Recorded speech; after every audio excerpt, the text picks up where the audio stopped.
Avec Victor, y a rien à dire, y a rien à voir. Y a rien à voir, le rendez-vous jeunesse et culture. Comment donner accès à la culture ? Pourquoi la culture c'est important ? Pourquoi on parle de culture commune, d'assimilation culturelle ou de rejet d'une culture étrangère ?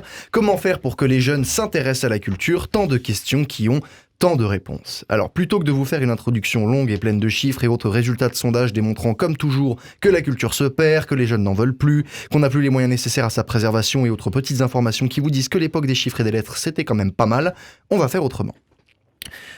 Plutôt que de voir la culture comme un fait chiffré, voyons-le comme un concept. La question du jour, c'est quoi la culture ? Eh bien, c'est très simple. Déjà, pour cultiver quelque chose, il vous faut un champ, de préférence avec un sol peu argileux, présentant un taux de minéraux essentiels élevé, disposant d'un contact constant avec une nappe phréatique bien fournie et bien sûr des graines d'un quelconque légume que vous voudrez cultiver.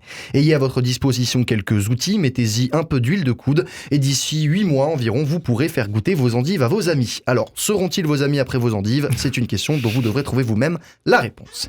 Mais sinon, la culture, la grande culture, celle des civilisations qui ont façonné le monde, la culture des gens, des lieux, des stars, la culture générale, qui aura coûté bien des concours à bien d'étudiants qui n'étaient pas assez culturés, qu'est-ce que c'est que quoi, le culturationnage ? Eh bien, le culturationnage, Jamy, c'est le fait pour quelqu'un de s'approprier un certain nombre de connaissances qui touchent à des domaines variés et qui vont former une base qu'on appellera la culture personnelle d'une personne. Voilà, personnel, vous voyez, c'est un jeu de mots, c'est marrant, on enchaîne. Allez, la culture d'un pays, par contre, ou plutôt celle d'une civilisation, quant à elle, représente la totalité des éléments culturels qui ont pu émerger de celle-ci. Cela va de l'histoire d'un pays aux œuvres produites par des personnes émanant de ces sociétés, aux créations technologiques, mais aussi à des pratiques parfois religieuses, civiles ou simplement locales, comme des fêtes différentes, une manière spécifique de se marier, des pratiques propres aux localités diverses de ces territoires. En somme, tout ce qu'un pays a pu voir sortir de chez lui et dire « c'est moi qui l'ai fait, voilà, c'est à moi, d'accord, c'est moi qui l'ai fait, c'est le mec qui vient de chez moi, il l'a fait, voilà, voilà. » En gros, la culture, c'est un moyen de frimer devant les voisins.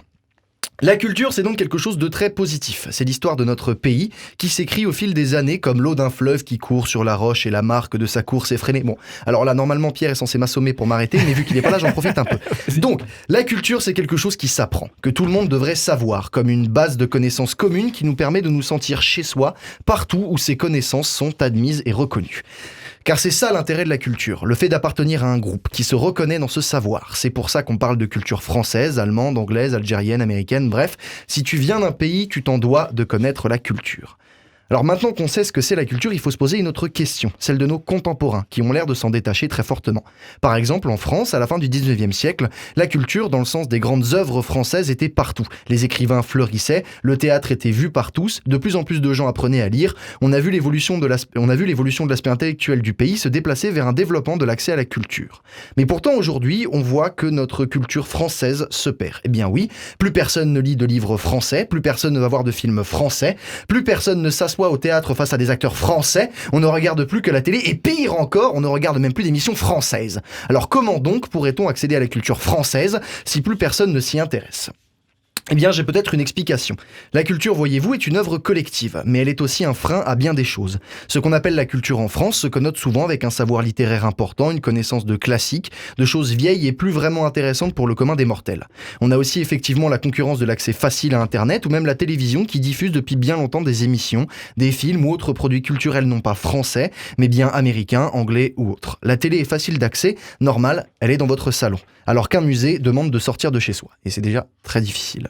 Autre problème de l'accès à la culture en France, on n'apprend plus grand-chose à la télé. Car la culture, c'est aussi un apprentissage. Et quand bien même on est tous allés à l'école, on trouve plus souvent des émissions de télé de divertissement plutôt que des documentaires. Nos contemporains consomment plutôt qu'ils n'apprennent. Mais est-ce réellement grave ? Car la culture est multiforme. On y fait rentrer les classiques de Victor Hugo comme l'humour franchouillard de Christian Clavier dans son Cinematic Universe.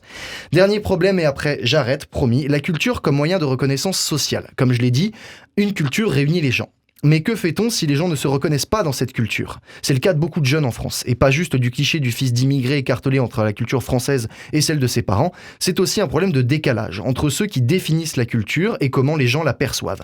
Exemple Dauphin et Rideau, bien classique, quand Éric Zemmour définit le rap comme une sous-culture, des voix s'élèvent contre elle, celles de tous ces gens qui aiment le rap, qui se reconnaissent autour de lui, de ses acteurs, de ses auteurs, de ses MC, et qui en font une culture à part entière, la plupart même défendant l'idée d'un rap français, s'inscrivant donc dans la continuité continuité de notre histoire culturelle bien à nous. Allez, mange ça, Stéphane Bern. Le problème, c'est donc que tous perçoivent la culture comme un objet commun, certes, mais aussi évolutif.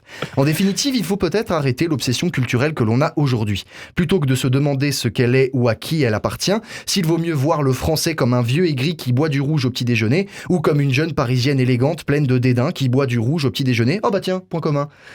Car qu'on le veuille ou non, notre culture est celle de tous. Alors au lieu de chercher votre culture, cultivez-la.